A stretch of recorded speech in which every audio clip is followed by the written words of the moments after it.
Welcome to the Primitive Lifeways channel. In today's video, I want to show you a few different ways that I tie a Shemagh or Habawi to keep myself protected and cool in the harsh desert environment. So stick around, I'll be right back with you.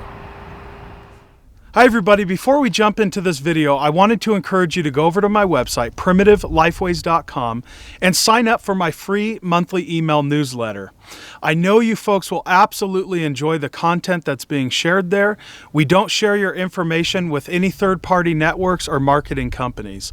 So once again, go over to my website, primitiveliFways.com, subscribe to our free monthly email newsletter, then go over to your email inbox and confirm your subscription. Thank you and enjoy this video. All right folks, so I want to welcome you back. Now, before we get into the different wraps that I recommend for the desert environment, I want to discuss the Shemagh further and let you know what I recommend for field use. So with that said, it's important to understand that the Shemagh has deep historical and cultural roots, primarily in Middle Eastern culture and society. Our Western culture tends to complicate things, so for the purpose of this video, the wraps that I'll be using derive from Middle Eastern roots, and we can really learn a lot from them. But they're also easy, simplistic, they don't require any knots or lashings, and most important, they're highly effective, once again, in a desert environment. Now, the Shemagh that I recommend purchasing comes from a small business and company in Palestine called Habawi.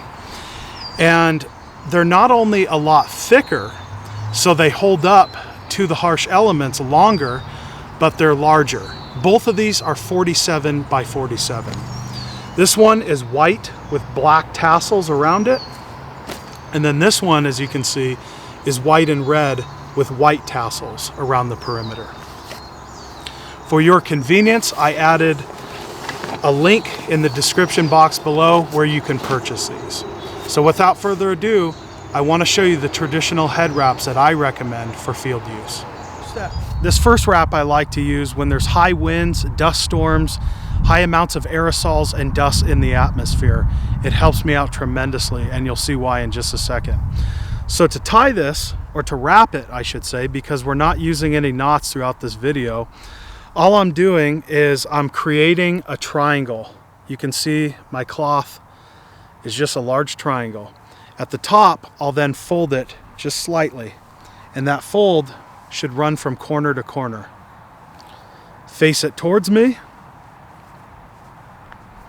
and place that fold at the top of my forehead, or in the center of my forehead. I'll then offset the cloth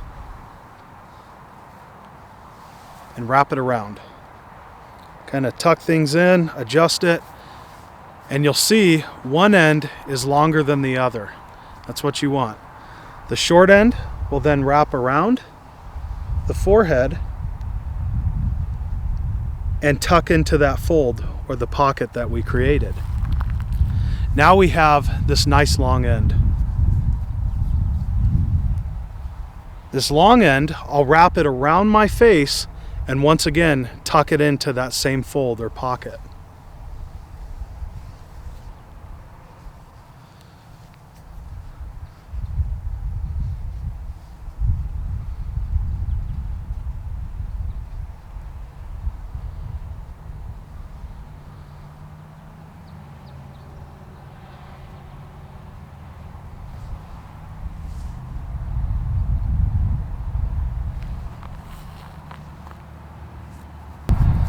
As you can see, that first wrap will help you tremendously in keeping dust and debris out of your face. A good pair of sunglasses is also recommended.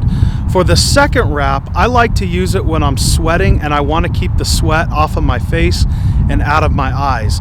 The cotton material will catch the sweat. So continuing from that first wrap, all I do is take this longer end that I use to wrap around my face and just take it across the forehead and tuck it in, just like this. Once again, it's a simple continuation. It'll not only keep your face dry, but it keeps you cool. This final wrap that I want to show you, I use when it's hot outside. When I'm talking hot, I'm referring to 116, 117 degrees in a dry heat. It's absolutely critical to keep my body's core temperature regulated, my vitals nice and cool, and to replenish and replace any water and electrolytes that I lose to the harsh elements. That should be a given. So I'll take my wrap down to a creek or a stream, and I'll soak it and I'll wring it out. I'll do that several times. I want these cotton fibers to expand and swell up with water. I want this cloth to become sopping wet. I'll then fold it into the triangle and just roll it up like you see here.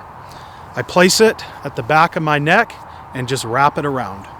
So with one end, I'll wrap around and I'll tuck it into itself. And same thing with the other. Just wrap it around and tuck it in. And that, my friends, will keep you cool in a harsh environment. All right, folks, so that's just about going to wrap this video up. Do me a favor, if you enjoyed it, please give this video a thumbs up, subscribe to the Primitive Lifeways channel on YouTube, and share this video through social media. It really helps us reach a wide, diverse audience, and that's what it's all about, is educating the general public. Thank you so much. I'm very grateful for each and every one of you. You folks have helped me tremendously in keeping this channel growing. Thank you, and we'll see you in the next video.